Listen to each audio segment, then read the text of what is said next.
Kenapa saya cerita ini? Karena di antara ikatan sanad itu dzurriyatam ba'duha min ba'd. Ada keterikatan cara berpikir berdasar sanad. Tadi seperti yang dikatakan moderator, laulal isnadu laqala man sa'a ma sa'a. Andai kan tidak ada sanad, maka orang akan berpikir agama sesuai maunya. Dan itu bahaya sekali, karena agama ini riwayat seperti tadi yang dikatakan inna hadzal ilma dinun fanzuru amman ta'khuduna dinakum. Bismillahirrahmanirrahim. Assalamualaikum warahmatullahi wabarakatuh. Sahabat berkah yang dirahmati Allah, semoga senantiasa dalam lindungan Allah serta diberi kesehatan dan diberi kelancaran rezeki, amin ya rabbal alamin. Dalam kesempatan ini Kulit Berkah Ilmu mempersembahkan ceramah Gus Baha yang saya beri judul Jangan sok benar dengan menyalahkan atau menjustis seseorang dengan mengatasnamakan Allah. Serta Gus Baha juga mengingatkan kita betapa pentingnya sanad, karena ada keterikatan cara berpikir berdasar sanad. Tidak perlu berpanjang lebar, selamat menyaksikan dan mari kita ngaji bersama. Saya mau cerita sedikit tentang sanad. Jadi buyut saya kandung itu namanya itu Hafsah. Jadi buyut saya kandung itu namanya Hafsah, itu lahir di Damaran. Damaran itu belakang imaman Masjid Kudus, hanya sekitar 30 meter dari imaman Masjid Kudus. Itu punya bapak namanya Maksum, punya bapak namanya Soleh. Soleh itu bin Kiai Haji Asnawi Sepuh. Nah yang Mbah Soleh saya itu, saya generasi ke-7 dari Mbah Soleh itu. Jadi pas ke-7, kalau ke-8 itu sudah kata orang-orang kaya gitu. Kenapa kamu miskin? Generasi ke-8 katanya. Jadi Mbah Soleh Darat itu orang Jepara, orang Mayong. Itu dulu ngajinya diantaranya di buyut saya di Mbah Soleh bin Raden Asnawi Sepuh. Raden Asnawi Sepuh itu cucu dari Mbah Mutamakin. Itu kesanatan saya. Jadi saya punya naskah banyak, tadi Gus Nurul tak kasih tahu. Ini diantara contoh naskah Mbah Soleh Darat. Saya punya banyak, mulai Hikam sampai Jawahirut Tauhid, terus beberapa tulisan-tulisan beliau itu masih di lemari buyut saya di Pondok Damaran. Terus buyut-buyut saya itu juga yang diantaranya ada yang nikah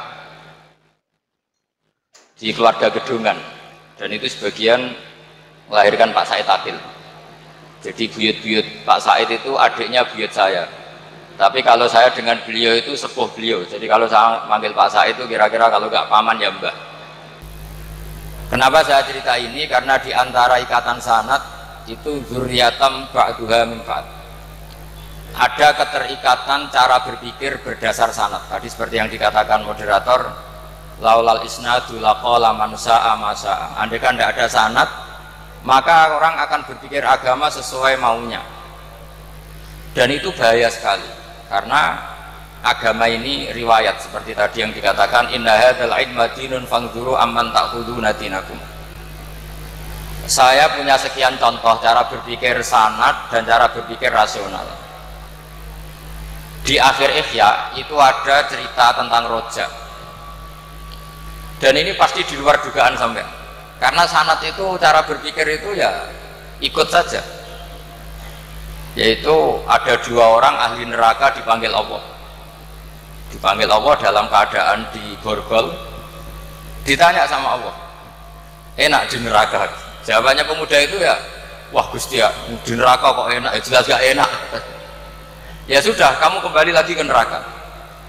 Dugaan kita kan pasti anak ini gak mau. Ternyata enggak, dia lari sekenceng-kencengnya menuju neraka. Semangatnya Masya Allah. Makanya ini sekaligus ijazah, kalau disuruh masuk neraka yang apa? Semangat. Oh itu Tuhan akhirnya tanya, loh kamu tak suruh ke neraka kok semangat?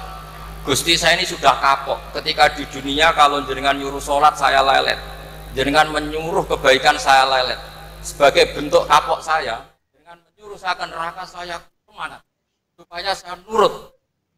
Barokahnya semangat menuju neraka, ya sudah di surga saja. Ya, makanya ini nanti kalau kamu disuruh masuk neraka, yang apa? Semangat. Karena kita di dunia itu ada di akhir Ihya. Artinya Itu kan di luar dugaan kita. Cara berpikir seperti itu di luar dugaan kita. Akhirnya dia jadi ahli jannah. Cerita kedua ya masih di bab yang sama. Yang satu disuruh enak di neraka, ya enggak Gusti. Sudah kembali lagi ke neraka. Si orang ini tolak itu. Tolak. Terus ditanya sama Allah, kenapa tolak? Ya Allah, ketika engkau memanggil kami ke surga, saya tidak pernah ngira kalau akan engkau kembalikan lagi ke neraka. Ya sudah, kamu di surga saya karena husnudzon sama saya. Ini berarti ada dua sanad. Lucunya sama-sama benar. Yang semangat ya benar, yang lelet juga benar. Maka kamu punya dua pilihan. Nanti kalau disuruh masuk neraka, bisa semangat, bisa apa? Lelet. Dan semuanya nanti di surga. Artinya begini, sanad itu apa ya? Enggak yang kita duga. Makanya saya mohon siapapun yang mencintai agama ini harus banyak baca. Jangan nuruti emosi, kemudian emosi itu di atas namakan agama. Di Sahih Muslim itu ada cerita, ini termasuk hadis pegangan kan Sahih Bukhari Muslim. Itu ada cerita seorang sujud sama Allah itu kan banget baiknya, sangat baik. Kemudian yang sujud ini diinjek oleh pemuda yang nakal, diinjek. Ketika diinjek, yang sujud spontan ngomong begini,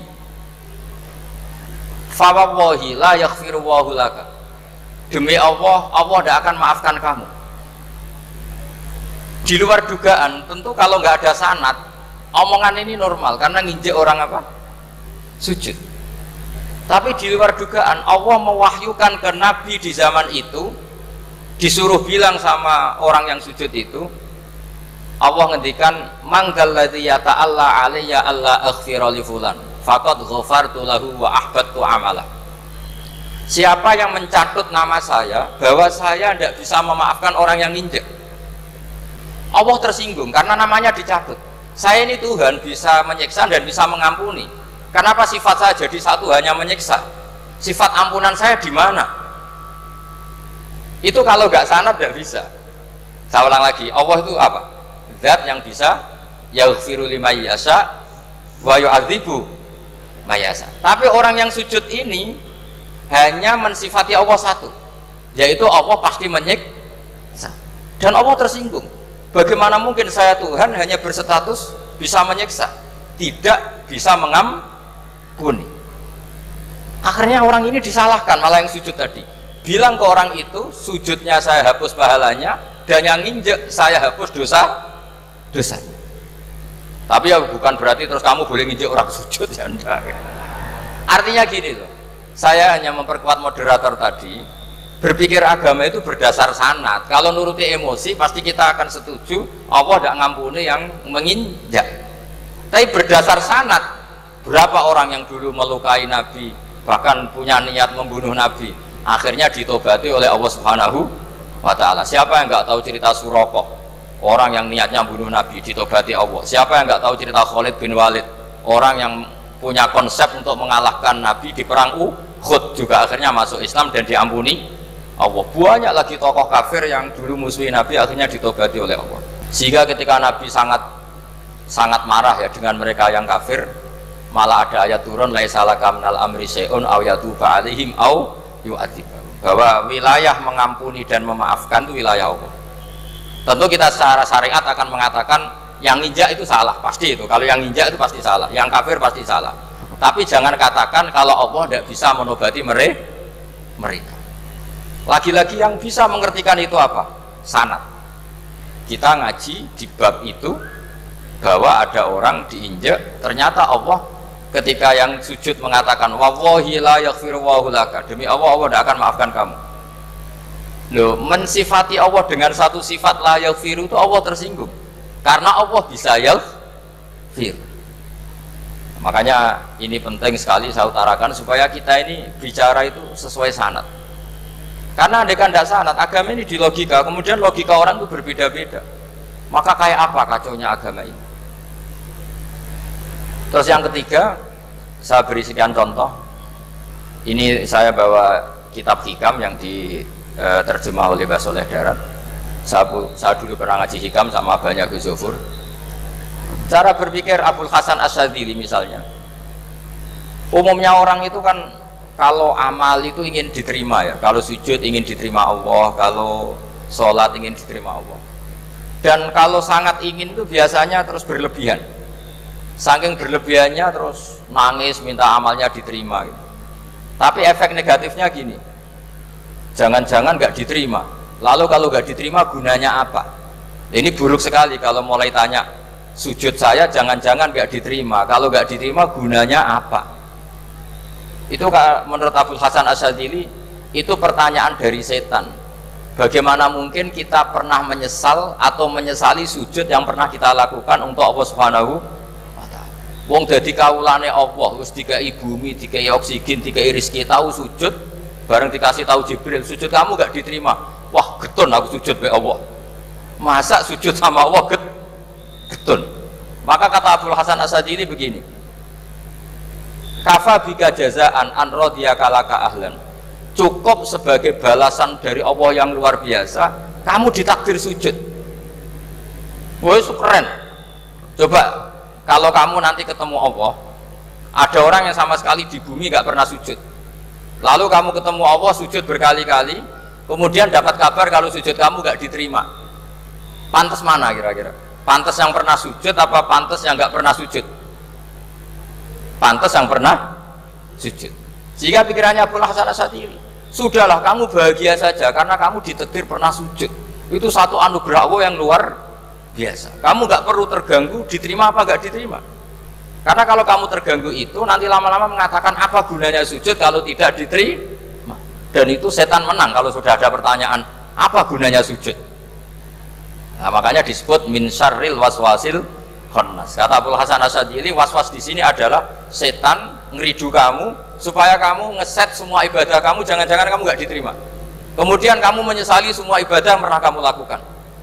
Betapa buruknya kita, wong ngamal apik kok disesali. Makanya saya ini sebagai kiai itu termasuk kiai yang paling sukses saya. Betul, karena perasaan saya itu sudah sukses dulu sebelum nyata sukses apa enggak ada penting. Saya sering motivasi santri yang ngapalkan Quran 10 tahun tidak hafal-hafal. Nanti kalau ketemu Allah tetap keren. Pernah ngapalkan kitab saya? Pernah Gusti. Hafal? Tidak. Tapi kan keren, pernah menghafalkan. Daripada sampai ditanya, pernah ngapalkan Quran? Tidak. Kok hafal lagu dangdut? Nah itu posing sampai jawabnya.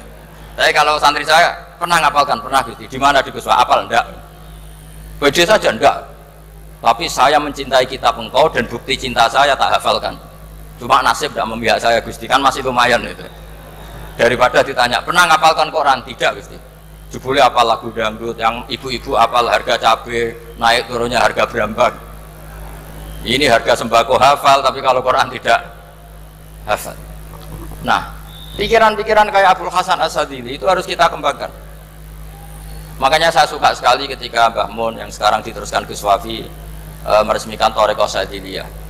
Ya cerminannya kitab Hikam itu yang diterjemah Mbah Soleh Darat, karena Hikam adalah murid Abul Abbas Al-Mursi, beliau adalah murid Abul Hasan Asyadzili. Jadi gampangannya kalau sampai ingin tahu cara berpikir Abul Hasan Asyadzili itu ngaji Hikam, karena Hikam itu cucu muridnya Abul Hasan Asyadzili, dan itu cara berpikir gampang sekali. Misalnya hubungan dengan Allah, ilahi kullama akhrosani lu'mi antokoni karomuka. Ya Allah, ketika saya terbungkam oleh kesalahan-kesalahan saya, sampai saya ini merasa tidak pantas minta, tidak pantas memohon sama engkau karena dosa saya banyak. Tapi kata beliau, antokoni karomuka.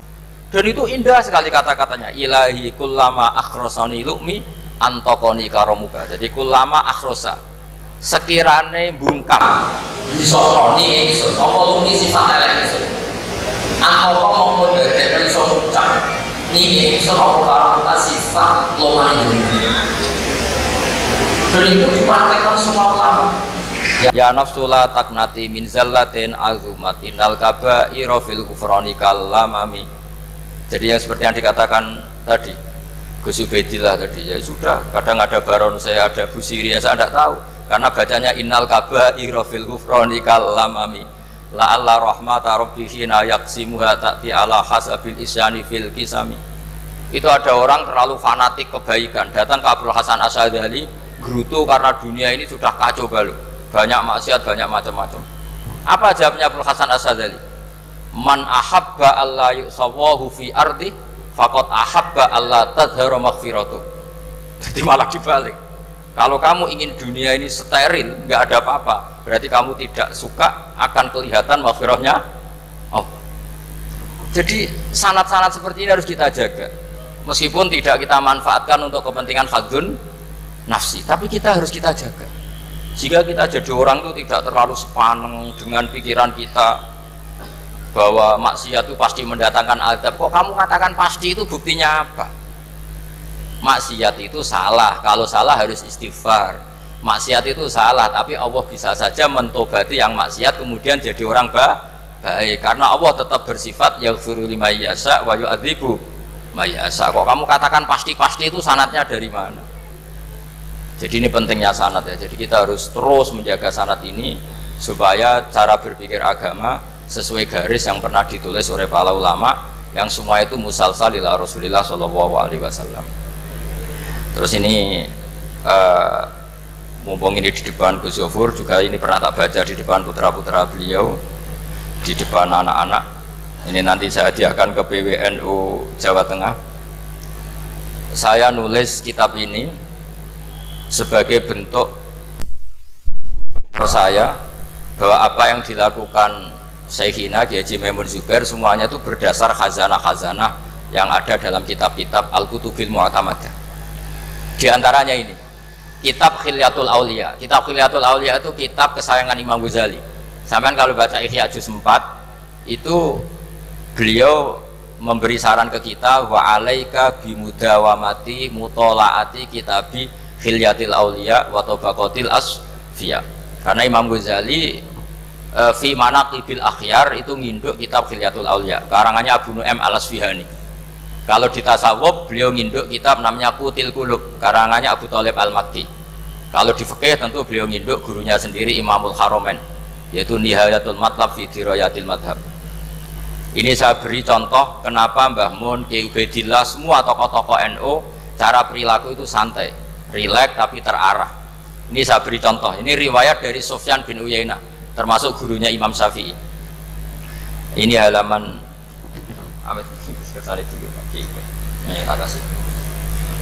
yang pengurusan masa taufik, halaman 24.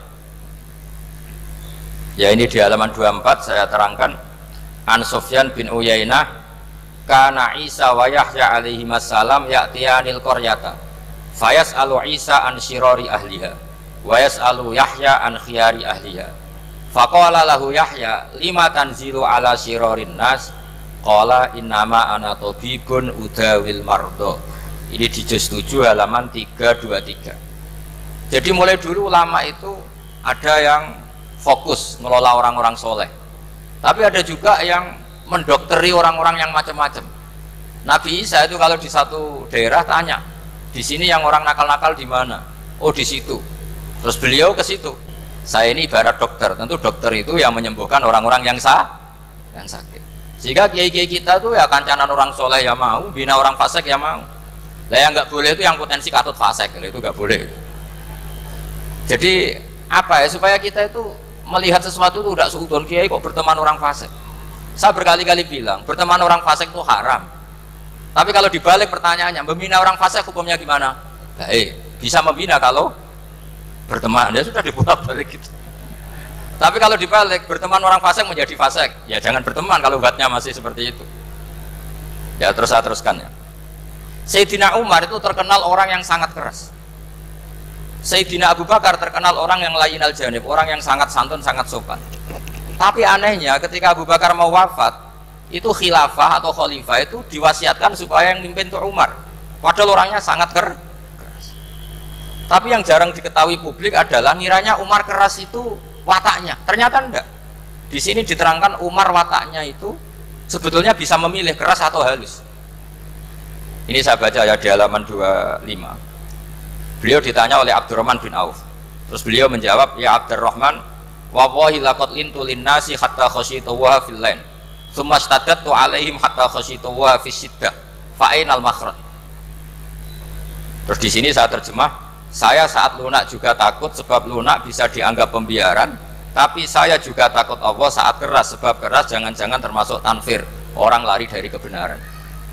Ya misalnya gini, sampean punya anak putri atau punya ponakan pacaran, datang ke kamu sama cowoknya, kalau kamu lunak pasti ponakan kamu ngira wong Pak D gak apa-apa, padahal Pak D saya itu kiai, ternyata saya gak ditegur.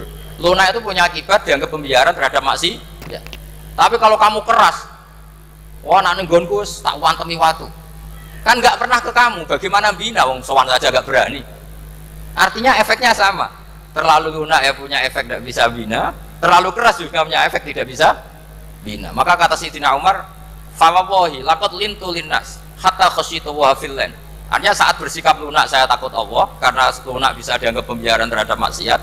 Sumastaqatu alaihim hatta khasyitu wa fisiddah. Ketika keras saya juga takut, karena kalau terlalu keras bisa tanfir, bisa orang lari dari kiai, dari orang soleh. Makanya dalam guyonan-guyonan ulama itu ada preman jagongan di orang-orang fasik. Ditanya, kenapa kamu jagongan sama orang fasik? Kenapa tidak jagongan sama orang soleh? Habis orang solehnya marah-marah terus. Nah ini ramah, makanya saya milih yang ramah saja. Itu meskipun guyonan tapi pelajaran bagi kita. Karena ya memang Quran seperti itu, walau kuntan fadzon ghalidul qalbi lan faddu min haulik fa bima rahmatin minallahi linta lakum, seterusnya itu. Jadi apa ya? Nah ini kalau nggak ada sanad nggak bisa. Nggak ada sanad nggak bisa, pasti kita berpikir sesuai keinginan kita. Maka ada ancaman yang keras, man fassaral Qur'ana bi ra'yihi falyatabawa maq'adahu minan nar. Jadi saya mohon sanad-sanad seperti ini kayak yang dikatakan Umar tadi. Wallahi laqad lintu linnas hatta khasyitu wa fillan. Sumastadatu alaihim hatta khasyitu wa fis syiddah. Alhamdulillahirabbil alamin. Semoga ceramah yang disampaikan Gus Baha kali ini bermanfaat bagi kita semua dan menambahkan iman kita serta ketakwaan kita kepada Allah Subhanahu wa taala, serta menambahkan kecintaan kita kepada Nabiullah Muhammad sallallahu alaihi wasallam. Poin penting yang saya petik dari ceramah beliau kali ini ialah jangan sok benar dengan menyalahkan atau menjustis seseorang dengan mengatasnamakan Allah. Serta Gus Baha juga mengingatkan kita betapa pentingnya sanad, karena ada keterikatan cara berpikir berdasar sanad. Karena jika tidak ada sanad, maka orang akan berpikir agama sesuai dengan pemikirannya saja atau pemikirannya sendiri. Seperti akhir-akhir ini ada seseorang yang berani menyalahkan para habaib seperti Habib Lutfi, Abagur Sekumpul.